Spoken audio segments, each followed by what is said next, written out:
अस्सलाम वालेकुम।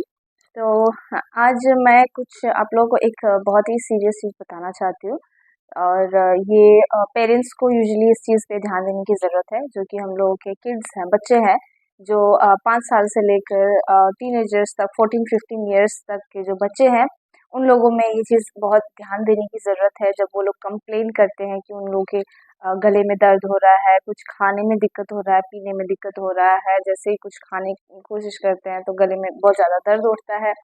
तो ये एक इग्नोर करने वाली चीज़ नहीं है।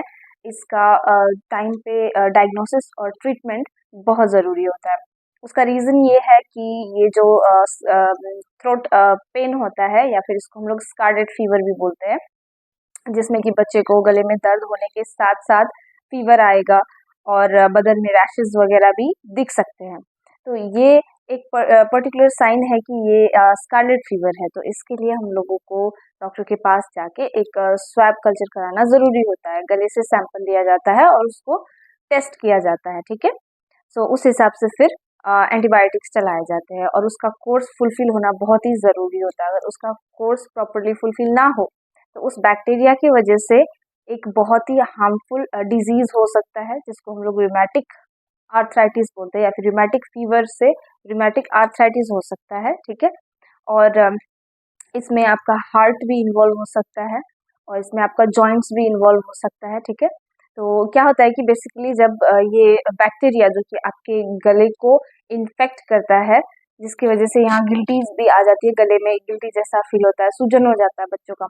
तो वो बैक्टीरिया क्या करता है कि जब इन्वेड करता है गले को, तो हम लोगों की बॉडी रिस्पॉन्स में कुछ एंटीबॉडीज़ बनाते हैं।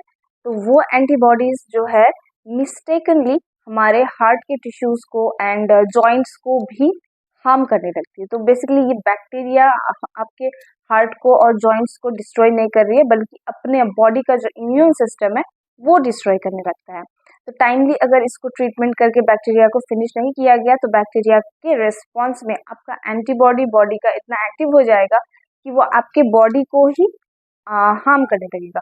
तो ये एक बहुत ही एक सीरियस डिजीज़ होता है, तो इस पे ध्यान दीजिए। और अभी ठंडी का मौसम भी आ रहा है, तो इस टाइम पे ये चीज़ें ज़्यादा होती हैं। ऐसे टाइम पे बच्चों को एक बहुत ही साफ-सफाई में रहने की ज़रूरत है, ठीक है?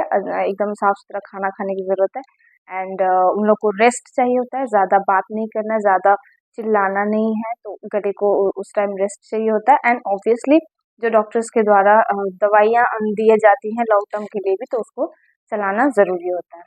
सो ये इन्फॉर्मेशन मुझे अभी बहुत ज़रूरी लगा, क्योंकि मैं 2-3 जगह पे ये चीज़ें सुन चुकी हूँ कि बच्चे के गले में दर्द हो रहा है एंड एज ग्रुप सिमिलर है, ठीक है?